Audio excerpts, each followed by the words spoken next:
नमस्कार और बहुत स्वागत है आपका प्रॉपर्टी गुरु में, प्रेजेंटेड बाय सिग्नेचर ग्लोबल। तो लेकर हाजिर है एक बार फिर आपका मनपसंद कार्यक्रम प्रॉपर्टी गुरु, जहां पर हर बार हर एपिसोड में हम आपके लिए लेकर आते हैं प्रॉपर्टी से जुड़े हर तरह के अपडेट्स और देते हैं आपके सवालों के जवाब। और आज ये सारी बातचीत होने जा रही है मोहम्मद असलम साहब से, आज के हमारे property guru, president capital markets एनालॉग। सर बहुत स्वागत है आपका प्रॉपर्टी गुरु में।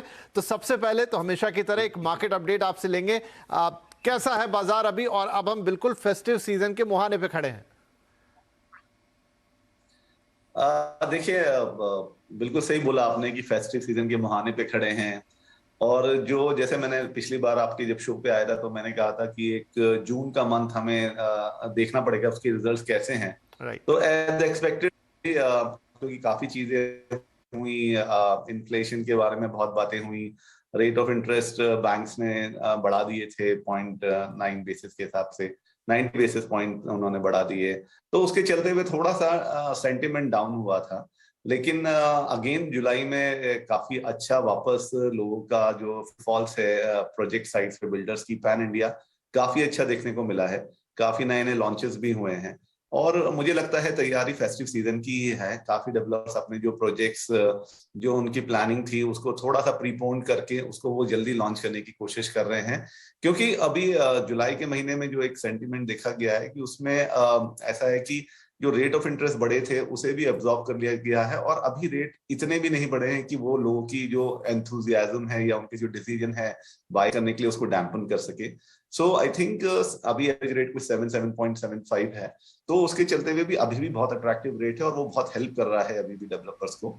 डेवलपर्स ऑन देयर एंड उन्होंने भी जो भी प्राइजेस बढ़े थे उनके कंस्ट्रक्शन कॉस्ट में, स्टील, सीमेंट एंड ऑल, उन्होंने वो कस्टमर्स है वो से भी मैनेज करने की कोशिश कर रहे हैं। तो ओवरऑल दोनों साइड से काफी अच्छी कोशिश है कि एक मार्केट का मूवमेंट बना है वो ना डाई डाउन जाए, और वो काफी हद तक सक्सेसफुल रहे हैं उसमें। जुलाई का महीना अच्छा रहा in terms of launch, site visits या बुकिंग के हिसाब से। और लोगों को लग रहा है कि यहाँ से अगर थोड़ा प्राइस राइज फिर भी होता है इंटरेस्ट रेट में, फिर भी उसको मैनेज किया जा सकता है क्योंकि फेस्टिव सीजन अराउंड है, तो उसको वो मैनेज करने की कोशिश कर रहे हैं। साथ ही साथ हमने देखा है कि अभी थोड़ा जिसकी वजह से ये सारा रेट ऑफ इंटरेस्ट या इन्फ्लेशन या महंगाई बढ़ने की जो बातें थी वो यूक्रेन और रशिया वॉर की थी, वो भी थोड़ी सी कंट्रोल में होती हुई दिख रही है। तो मुझे लगता है अभी भी मार्केट है और काफी अच्छा रहा जुलाई के महीने। चलिए, तो अच्छी बात है, सारी चीज़ें अपनी जगह पर हैं। जून अच्छा रहा, जुलाई जो अक्सर हिस्टोरिकली क्योंकि बरसात शुरू हो जाती है बॉम्बे जैसे मार्केट्स में थोड़े से लोगों का फुटफॉल कम होता है, लेकिन वैसी कोई चीज़ देखी नहीं गई। अच्छे लॉन्चेस हो रहे हैं, इंटरेस्ट रेट बढ़े हैं, लेकिन फिर भी अभी वो लोगों की पहुंच से बाहर नहीं निकले हैं और डेवलपर्स ने भी दाम बढ़ाने का ऐसा कुछ खास सिलसिला पकड़ा नहीं। तो कुल मिला के सब कुछ अच्छा दिख रहा है। लेट्स सी फेस्टिव सीजन में किस तरह से मार्केट टर्न अराउंड होती है, आपके लिए इसमें क्या निकल कर आता है। चलिए, ये सारी बातें और हम करेंगे, लेकिन अब जरा कॉलर से बात कर ली जाए। करिश्मा जी गुरुग्राम से हमें कॉल कर रही है। करिश्मा जी बहुत स्वागत है आपका, क्या पूछना चाहेंगी? मेरा क्वेश्चन है, एक प्रोजेक्ट है एमट्रीएम कैपिटल जो द्वारका एक्सप्रेस वे पे बन रहा है अभी 113 सेक्टर में। तो मैं वहाँ पे एक परचेज करने के लिए सोच रही हूँ फॉर एंड यूज 3 BHK। तो मेरा जाने और उसकी जो डिलीवरी पोजीशन है वो 3.5 साल के बाद होगी, लगभग एंड ऑफ 2025 या first half of 2026। So looking at the real estate का जो मार्केट है करेंटली, तो मुझे एक ये डर है कि कहीं मैं जो पैसे इन्वेस्ट कर दूं तो बाद में ये पैसे जो मेरे हैं कहीं इधर उधर ना हो जाए कि पोजीशन ना मिले, या फिर मुझे मतलब ना इसका प्राइस जो है वो और डाउन हो जाए। तो मैं जानना चाह रही हूँ कि अभी 113 सेक्टर का क्या हिसाब किताब है, कि कैसे भविष्य है, कैसे इसका फ्यूचर है इसका। जी क्वेश्चन करिश्मा जी के, एक तो द्वारका एक्सप्रेसवे उस पे 113 और फिर M3M कैपिटल, दोनों सवाल आपके हम समझे और इसका एक कलेक्टिव जवाब देने की कोशिश करते हैं। तो असलम साहब, द्वारका एक्सप्रेसवे जितना आइडिया है कि अब तो फिर से थोड़ा चल पड़ा है, लेकिन पर्टिकुलर सेक्टर ये 113 जिसकी बात कर रही है उसका क्या, और दूसरा M3M कैपिटल, इनका इन्वेस्टमेंट तो वक्त पे डिलीवरी और तमाम चीजें, क्या राय रहेगी इनके लिए? विपिन जी, M3M अपने आप में एक अच्छा नाम है गुड़गांव एरिया में, और आपने बिल्कुल ठीक कहा कि अभी द्वारका एक्सप्रेस अच्छा चल पड़ा है। जेवर एयरपोर्ट आने की वजह से वो पूरे एरिया में काफी अच्छी गहमा गहमी है, काफी वहाँ पे जो प्लानिंग है, इकोनॉमिक एक्टिविटीज की प्लानिंग हो या कमर्शियल रियल एस्टेट की या रेसिडेंशियल की, सब ने काफी जोर पकड़ा हुआ है और काफी अच्छा मार्केट लग रहा है। ओवरऑल मार्केट भी काफी सपोर्ट कर रहा है अभी पैन इंडिया, उसमें एनसीआर का भी अपना कंट्रीब्यूशन है उसके लिए, जो उनका अपना हिस्सा है वो उसमें डेफिनेटली काम कर रहे हैं। करिश्मा जी को एडवाइस यही होगी, देखिए करिश्मा जी आज की डेट में बिल्कुल अच्छा है आपका जो लोकेशन है, आपने एक अच्छा लोकेशन आइडेंटिफाई किया है। 113 सेक्टर, उसकी कनेक्टिविटी दिल्ली हो या गुड़गांव के दूसरे एरियाज हो काफी अच्छी है, द्वारका एक्सप्रेसवे पे है, तो ओवरऑल अभी सिचुएशन अच्छी दिख रही है। M3M अपने आप में एक अच्छा डेवलपर है। जिस प्रोजेक्ट की बात आप कर रहे हैं वो भी उन्होंने काफी अच्छा बड़ा गेटेड कम्युनिटी है, कुछ 65 एकर्स में शायद बनाया है और 1100 अपार्टमेंट्स प्लान है। सो एक बड़ी बड़ी प्लानिंग के साथ वो पूरा जो प्रोजेक्ट है उस पे हो रहा है, उसमें फिर सारी एमिनिटीज वो दे रहे हैं, काफी एलीट वाला मैं कहूंगा कि काफी अच्छा प्रोजेक्ट का प्लानिंग है। आपका डर बिल्कुल सही है क्योंकि एनसीआर ने जो पिछले सालों में काफी अच्छा नहीं परफॉर्म किया था, लेकिन अभी 2-2.5 साल से मार्केट अच्छा कर रहा है वहां पे। तो ये एक जो हमारा डर रहता है रियल एस्टेट को रह के, वो रहेगा ही उसमें, मतलब उसका कोई सॉल्यूशन तो नहीं मिल सकता आज की डेट में। लेकिन अगर आप जो मैंने फैक्टर्स बताए उसके हिसाब से फ्यूचर अच्छा दिखता है। फिर भी मैं कहूंगा क्योंकि एक अंडर कंस्ट्रक्शन के लेकर जो एक कहते हैं कि एक्सपीरियंस है वो अच्छा नहीं है एनसीआर में। तो अगर आपको काफी डर है, या पहला तो मेरा एडवाइस रहेगा कि M3M के इस प्रोजेक्ट के साथ आपको जाना चाहिए, आप अपना ड्यू डिलिजेंस और कर लीजिए, अच्छे किसी कंसल्टेंट को हायर कीजिए जो आपको पूरे प्रॉस एंड कॉन्स के बारे में बताए।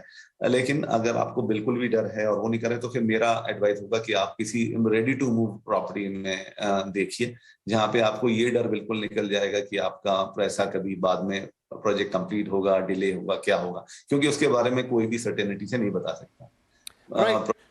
लोकेशन या डेवलपर के हिसाब से मैंने आपको बता दिया डिसीजन, फिर आप जी करिश्मा जी, तो लोकेशन इज गुड, डेवलपर में भी कोई प्रॉब्लम नहीं है, लेकिन सही कह रहे हैं असलम साहब की जब हम बात करते हैं एनसीआर की तो वहां पर अक्सर हिस्टोरिकली इश्यूज देखे जाते हैं, अच्छे डेवलपर के साथ भी कई बार हो जाते हैं। तो हम आपको यही सलाह देंगे कि इस प्रोजेक्ट के साथ आप जा तो सकते हैं, लेकिन अच्छी तरीके से जो एग्रीमेंट है वो समझ लीजिए, देख लीजिए, उसके बाद ही आगे बढ़िए। और अगर बहुत ज्यादा सेफ रहना चाहते हैं, क्योंकि आपने बताया कि आपका बड़ा कंसर्न है, तो फिर रेडी टू मूव इन कोई प्रोजेक्ट भी देख सकते हैं आप, क्योंकि वहां पर काफी अवेलेबिलिटी है इस समय। एंड द्वारका एक्सप्रेसवे वापस से रिवाइव कर गया है, सेक्टर 113 भी अच्छा करने की ही हम उम्मीद रखते हैं। तो आई होप कि ये सलाह आपके काम आएगी और बहुत शुभकामनाएं अगर आप इस प्रॉपर्टी के लिए आगे जाते हैं। वेलकम बैक, आप देख रहे हैं प्रॉपर्टी गुरु और हम दे रहे हैं आपके सवालों के जवाब। मोहम्मद हसन साहब हमारे साथ बने हुए हैं, आज हमारे प्रॉपर्टी गुरु हैं। तो चलिए अब फटाफट आगे बढ़े। पल्लव कुमार है अब हमारे साथ फोन लाइन पर पटना से। पल्लव जी, बहुत स्वागत है आपका, क्या पूछेंगे आप? जी नमस्ते सर। नमस्ते हसन सर, धन्यवाद आपका मुझे इनवाइट करने के लिए सर।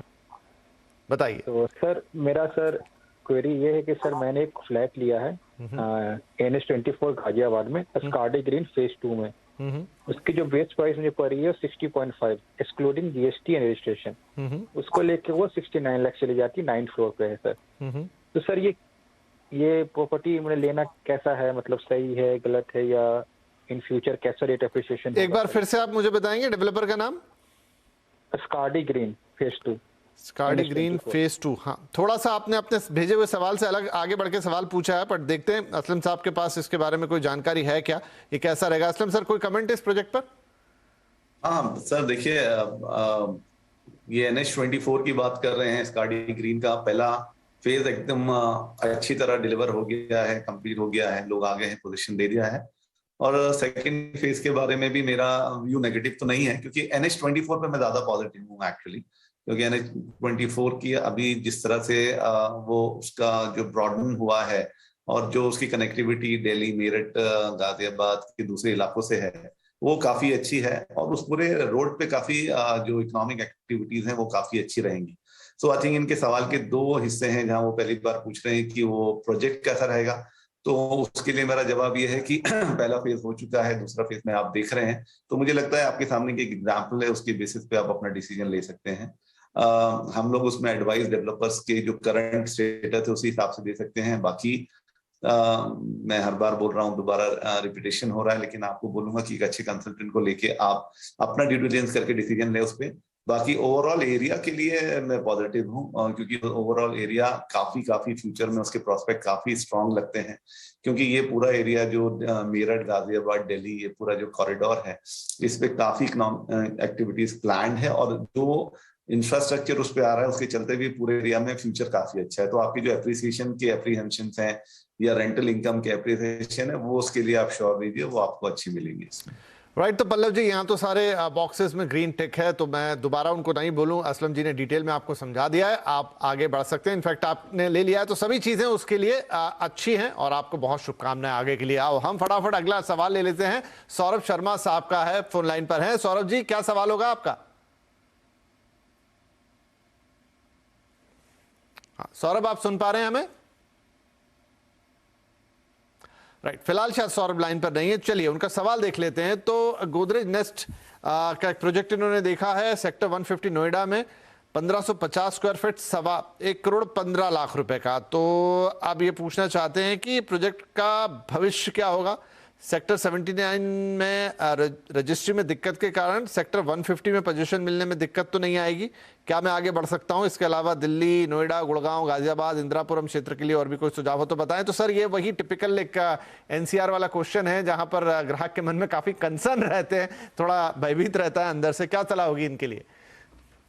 उनका कहना सही है, वो सेक्टर 79 में थोड़ा सा लोगों को हमने सुना था कोई परेशानियां हुई थी, लेकिन आई थिंक इन्होंने जो डिसीजन लिया है गोदरेज के साथ जाने के लिए, तो एक अच्छा डिसीजन है सेक्टर 150 का, नोएडा का। मुझे लगता है कि गोदरेज में डिसाइड करने के बाद ही उनका काफी चीजें तो 90% इशू रिजॉल्व हो ही जाते हैं, क्योंकि being a corporate company, listed entity है, गोदरेज का अपना एक ब्रांड है, तो उसके चलते हुए उन्होंने ये सब जो इनकी परेशानियां हैं जो रजिस्ट्रेशन वगैरह के, उसके लिए तो आप श्योर रहिए वैसी प्रॉब्लम वहां नहीं आएंगी। और अपने आप में प्रोजेक्ट में भी काफी दम है, हमने जितना सुना है, जितना हमने देखा है, तो गोदरेज एक अच्छी डिलीवरी करते हैं, टाइमली डिलीवरी करते हैं, और उनके प्रोजेक्ट्स में हमेशा ग्राहक को जो एप्रिसिएशन है वो मिलता है। और अगर आप रेंटल भी देते हैं तो आपको उसमें रेंटल में भी अच्छा, दूसरों के कंपैरिजन में अच्छा आता है। फिर भी मैं कहूंगा, अगर आपको अभी भी थोड़े डाउट हैं, जैसे आपने पूछा कि और कोई प्रोजेक्ट्स आपको बताएं, तो आपने जैसे सेक्टर 150 डिसाइड किया हुआ, तो उसी के लिए मैं बता सकता हूँ, एक तो ATS पायस एक अच्छा प्रोजेक्ट है, पूर्वांचल रॉयल सिटी आप देख सकते हैं, या फिलहाल में एल्डेको का ग्रीन्स देख सकते हैं। आई थिंक ये कुछ प्रोजेक्ट हैं जो अच्छे हैं उस एरिया में। अदरवाइज गोदरेज के साथ अगर आपका मन बना है तो मुझे उसमें कोई दिक्कत नहीं है, आप उसमें कंटिन्यू कर सकते हैं।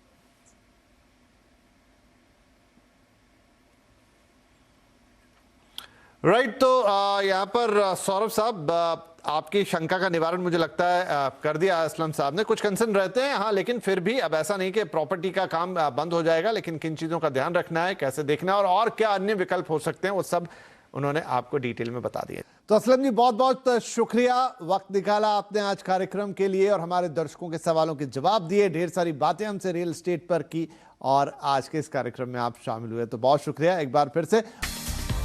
वेलकम बैक, आप देख रहे हैं प्रॉपर्टी गुरु और अब वक्त है कि हम आपको लेकर चले दिल्ली NCR के गुरुग्राम में और सेक्टर 37D में इस वक्त कुछ हैपनिंग हो रहा है। जी हाँ, leading real estate company signature global ने अपने नए प्रोजेक्ट SCO को लॉन्च किया है।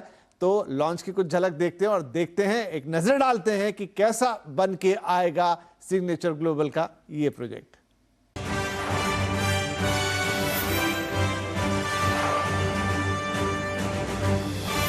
Signature Global presents Property Guru.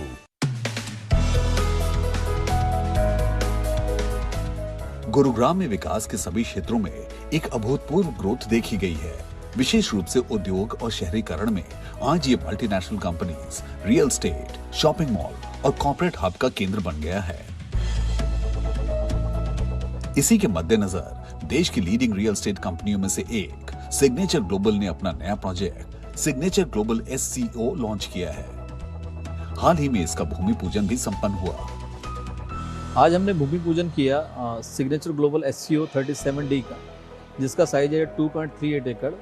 और अगर हम देखें तो आसपास 37D में रेसिडेंशियल प्रोजेक्ट तो बहुत सारे हैं, पर इस तरह का कोई रिटेल का हब नहीं है। तो मेरा ऐसा मानना है कि आने वाले समय में जितने भी लोग यहाँ रह रहे हैं, जो भी यहाँ के निवासी हैं, उन लोगों के लिए रिटेल के इस हब का बहुत फ़ायदा होने वाला है, उनकी ज़रूरत की सारी चीज़ें यहीं पूरी हो जाएंगी, उनको और कहीं जाने की नीड नहीं है।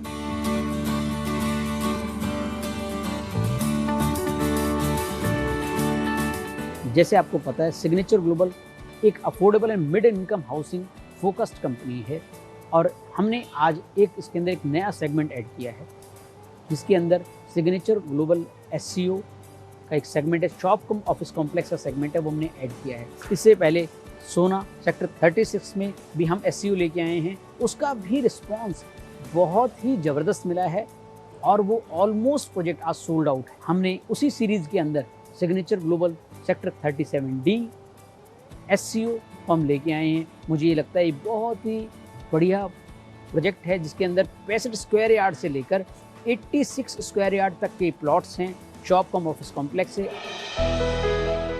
सेक्टर 37D गुरुग्राम में स्थित सिग्नेचर ग्लोबल एससीओ तकरीबन 2.385 एकड़ में फैला हुआ है। ये शॉप कम ऑफिस स्पेस के लिए एससीओ प्लॉट्स है, जहां बिजनेस वेंचर खोलने के लिए कार्यालय में निवेश किया जा सकता है, क्योंकि ये वेल कनेक्टेड वैल्यू प्रदान करता है। जो signature global SCO sector 37D है, ये सबसे पहले तो सेक्टर 37D का पहला एससीओ है। ये इस एंगल से सबसे ज़्यादा खास है, और क्योंकि आपको पता है सेक्टर 37D एक वेल हैबिटेड, सेंट्रली लोकेटेड, एक अच्छा रेजिडेंशियल सेक्टर है, क्योंकि पहला एससीओ है, इससे पहले कोई भी एससीओ नहीं आया हुआ। तो इस एससीओ पे जो लोगों की डिपेंडेंसी है, मुझे लगता है बहुत ज़्यादा होने वाली है। अब जब भी कभी किसी शॉपिंग कॉम्प्लेक्स पे एक अच्छे रेजिडेंशियल पोर्शन की, एक अच्छी हैबिटेड सेक्टर की डिपेंडेंसी आती है, तो वहाँ पर ग्रोथ की अपॉर्चुनिटी क्रिएट हो जाती है। और क्योंकि इसमें अंदर हम लोग जो इस 65 स्क्वायर यार्ड से लेकर 86 स्क्वायर यार्ड के प्लॉट्स दे रहे हैं, और उनमें अच्छे बड़े बिग ब्रांड्स आने वाले हैं, यहाँ पे फन, फूड और फैशन की सारी ज़रूरतें पूरी होने वाली हैं। तो मुझे लगता है कि यहाँ पर अगर आप इन्वेस्टमेंट करते हैं तो यहाँ पर ग्रोथ होने की जो चांसेस हैं वो बहुत बढ़िया होने वाले हैं। ये प्रोजेक्ट एक एस्टैब्लिश्ड हैबिटेट के पास है, जो शानदार इंफ्रास्ट्रक्चर के साथ NH8 के हीरो होंडा चौक और द्वारका एक्सप्रेसवे के निकट होने की वजह से बेहतर कनेक्टिविटी भी ऑफर करता है। जहाँ तक कनेक्टिविटी के लिहाज से इस प्रोजेक्ट की बात करें तो ये एक वेल हैबिटेड सेक्टर है। 37D बहुत अच्छे से well located, centrally located project है। एक तरफ द्वारका एक्सप्रेसवे जो 8 लेन एक्सप्रेसवे है, वहाँ से इसकी कनेक्टिविटी है। दूसरी तरफ हीरो होंडा चौक NH8, वो भी एक 8 लेन एक्सप्रेसवे है, उससे भी इसकी ही सीमलेस कनेक्टिविटी है। बेहतर कनेक्टिविटी के साथ साथ यहाँ 84 मीटर चौड़ी और शानदार सड़क है। इन प्लॉट्स में basement plus ground plus 4 floors के साथ पर्याप्त कार पार्किंग भी बनाई जा सकती है। अब एससीओ होता क्या है, ये एक इम्पॉर्टेंट बात है, समझने की जरूरत है। शॉप कम ऑफिस कॉम्प्लेक्स मींस इसके अंदर जहाँ तक कंस्ट्रक्शन के लिहाज से बात करें, इसके अंदर हम जो प्लॉट्स दे रहे हैं उसके अंदर आप बेसमेंट, ग्राउंड प्लस 4 स्टोरी तक के आपके शोरूम प्लस ऑफिसेज बना सकते हैं।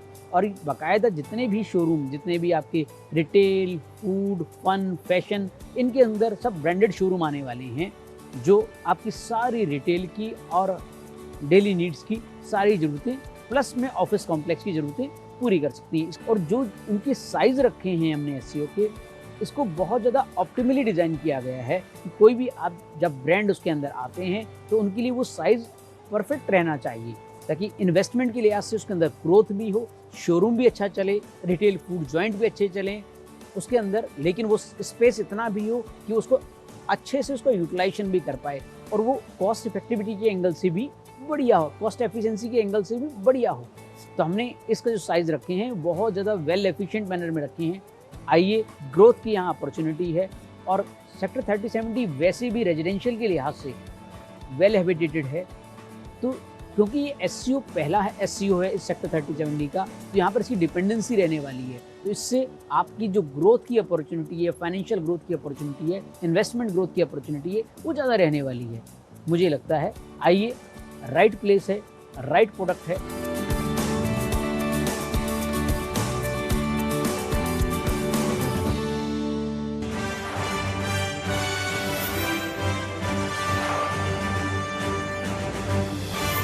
Signature Global presents Property Guru.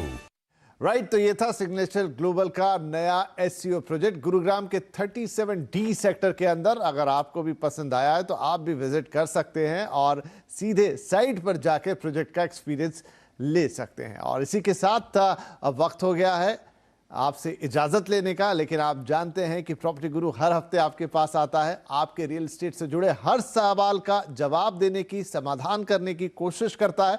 तो ये सिलसिला यूं ही जारी रहेगा। बस आप अपने सवाल हमें भेजिए pg@moneycontrol.com पर अपना नाम, पता, डिटेल और फ़ोन नंबर ज़रूर डाल दीजिए ताकि हम आपसे दोबारा संपर्क कर सकें और कोई ज़रूरी जानकारी हो तो हम खुद आपसे ले लेंगे। कोशिश यही रहेगी कि रियल एस्टेट से जुड़े आपकी हर समस्या का सही और सटीक समाधान देने की कोशिश हम करते रहेंगे। तो चलिए, इस हफ्ते के लिए इतना ही। अगले हफ्ते फिर मुलाकात होगी, तब तक के लिए अपना ख्याल रखिए। नमस्कार।